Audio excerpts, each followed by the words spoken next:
These are dash light indicators to let me know is he ready to ride or not. And if you notice, I'm not making him do anything. I'm just setting up a situation. And that situation is I've offered my energy from my body to that stirrup. Hi everybody, Dennis here with Cappel Training Shoeing.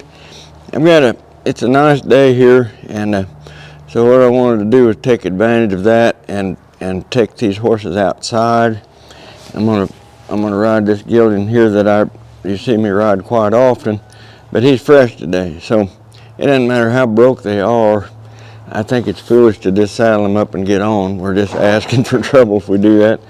So I'm gonna set this rope up on the counter here, and then I'll move him around just a little bit before I put the bridle on to get on. You can see what I do with them when they are, pretty reliable. This horse has been ridden quite a bit, but like all of them, when he's fresh, he'll have a tendency to be a little strong.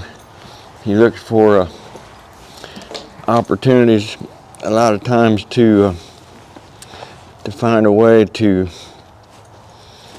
do what he would want to do rather than what I want him to do. Now, it looked like no harm was done right there, but to me, he crawled up in there too close.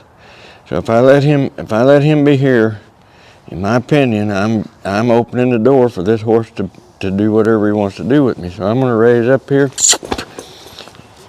I gave him plenty of opportunity to move back from raising that energy up. He didn't believe me, and then when I smacked my hands on my leg, then he did agree with me. So now he's over there. So this is where I think you can keep from having to ever say, this horse has been really good for several years, and then all of a sudden, out of nowhere, somebody bucked me off, or he did something to hurt me, or he did something foolish, reared it, whatever, no matter what it is. Well, it didn't just happen. It didn't just happen all of a sudden. It's because of not paying attention to little stuff like this. I feel like that is an absolute must. That's what allows me to be able to still do this at this age for a living, because I do pay attention to this stuff. If I didn't, I'd be laid up just like, people that don't pay attention. It doesn't matter who it is, if you're not paying attention, you get home when it's not ready to be on, they're gonna show you that you shouldn't have got on. So I'm gonna ask this horse to come forward now. I've just taken the slack out of the lead rope. He stepped forward, but he didn't continue on, so I'll add just a little bit of energy there, and I'm gonna add a little bit of energy back behind that stirrup, send him on. Now, if you notice that when he passed me, I didn't just stand there. I stepped up into where my leg would be if I was on him. Now, see him make that change? That's because I stepped up in there. When I raise up, he should move away from me, just like he's doing right now. This is a horse that knows how to respond when he feels pressure. But do you see him insisting on looking out of his right eye when I'm sending him around there? That's unacceptable. If I accept that, that's just like accepting him being too close. He took a couple steps there that I didn't tell him to take, so I took those back. So let's go again. Let's see where we're at. These are dash light indicators to let me know is he ready to ride or not. And if you notice, I'm not making him do anything. I'm just setting up a situation. And that situation is I've offered my energy from my body to that stirrup. And if he goes forward into it without an argument, then we can continue on with our communication. I will say this, that the further away from the horse that you can have good communication, the better. If you have to be close, you probably need to rethink your groundwork. You probably need to rethink how you're communicating. That horse isn't believing you. But when you have respect, you see, I'm 6 foot away from him or more, and when I raise up, he's honoring that by moving away. I didn't tell him to step forward, so I just shook that rope just a little bit to get him to quit moving forward. And if you notice, I haven't turned him yet. That's an easy habit to get into, where you'll want them to. You seem like you'll send them around and stop and change direction every time you stop and change direction, or every time you stop. And what happens is the horse gets to anticipating that turn, so they don't really stop. They continue on. So I want to keep my horse in a state of mind where when he's with me, he's in complete freedom, just as he is right now. And when he's not with me, he's feeling resistance. See, that's a horse that is with you. And all I did was I raised up my energy from here to right there where my stirrup would be, and I'm going to wait until he passes me here. Now you see my feet moving right there. I stepped up into that. I have become. I'm riding this horse without being on him. So he should stop when I stop. He should go straight when I want to go straight.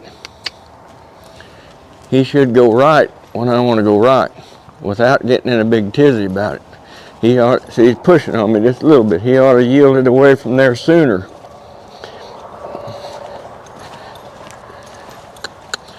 I'm shaking that lead rope. I'm shaking that lead rope because I needed to shake that lead rope to keep him from walking forward when I was asking him to turn to the right there.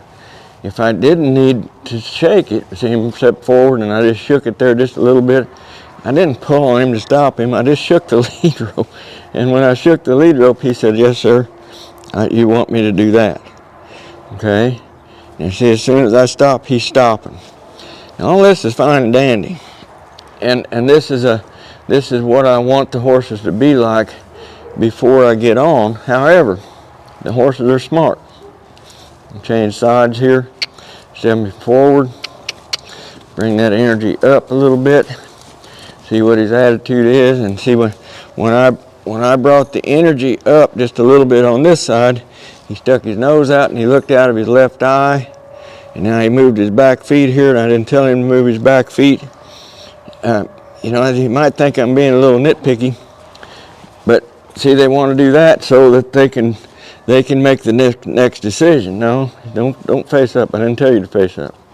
Step out there, stay flat. See him wanting to push in with his shoulder right there. When that happens, I find it beneficial to step into them. Get that shoulder moving away. Move that shoulder away.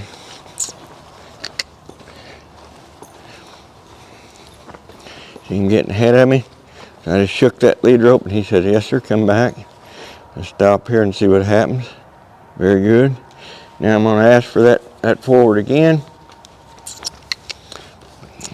See him thinking about turning instead of going forward. I asked him to go forward, and he said, "I know he's going to turn. I'm going to beat him to the punch, and I'm going to turn before he asked me to turn." That's because he wasn't really dialed in. He wasn't listening as he should. Another dash light indicator. So we've had several of them so far. When I first come away, I'm taking longer than I normally would to see if I can, in great detail, show you what I'm looking at. It doesn't have to take this long. So don't get the idea that there's anything tied to time. That doesn't matter. It matters the results, the attitude. So the first thing he did, he came in and he was too close. When I got him away, he raised up a little bit. When I sent his feet forward, first thing he did was look off. Second thing. Then when I stopped, he didn't stop. He kept going. Third thing. It didn't happen all of a sudden. Awareness of when that horse is with you, so you can let them be in the freedom sweet spot. I don't mind him facing up here because it was my decision. But see what he's doing? He's standing over there at a respectful distance. Now, Again, all this is fine and dandy. However, I haven't asked him to do anything yet. And you think them horses aren't smart enough to know how to just hide out underneath the radar, and then when you get on their back, you feel this, and you think, oh my goodness, I thought he was ready. I thought he was ready. And how do you learn how they're not ready? Well, by getting on too many of them that aren't ready. I've made that mistake probably more than most. And the outcome, it's questionable. Sometimes it goes pretty good, sometimes it doesn't. Sometimes them horses will show you that you should have spent a little more time. You better pay attention to me next time, because I'm not kidding. If the horse thinks you're kidding, they're gonna show you, that it isn't gonna work. So what do? So I'm gonna ask him, get up here.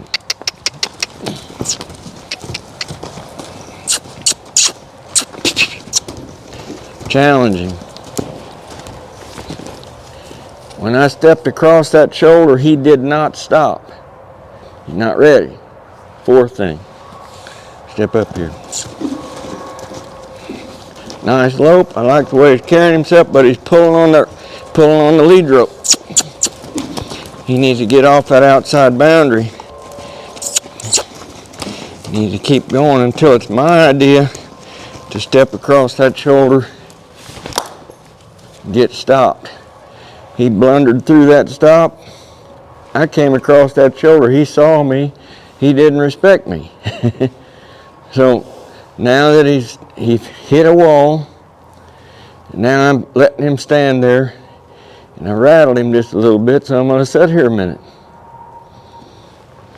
He said, dang it, I couldn't get away again. I'm waiting here. I'm waiting. Pretty soon his head will come down. Pretty soon he'll take another deep breath. I like that he's looking at me out of that right eye right now. I didn't pull his head to get that. He looked at me out of his right eye out of complete respect. He gave me 100% of his attention by standing there and looking around. Now I'm going to softly ask him to turn to the right here. That's nice. I'm not going to do anything. He gave me his feet. He only did what I asked him to do. He stopped as soon as I took the pressure off. The horse is starting to look like he's ready to get on safely. Ask him to come up there. Let's ask him to step on the gas here a little bit.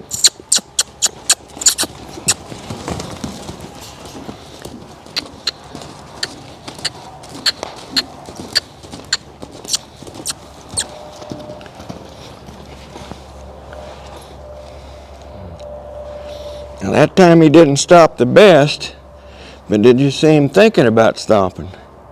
As long as he's trying, I won't do anything. But it's when they're not trying at all that I'll do something. This is what I call forward motion under pressure.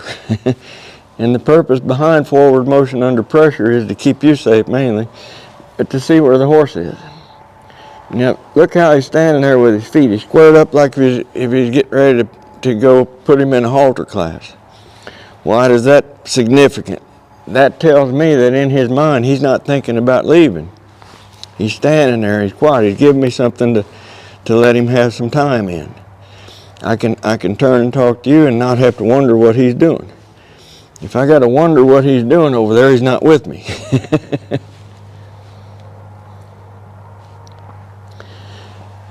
I'm going to ask him to back up there just a little bit.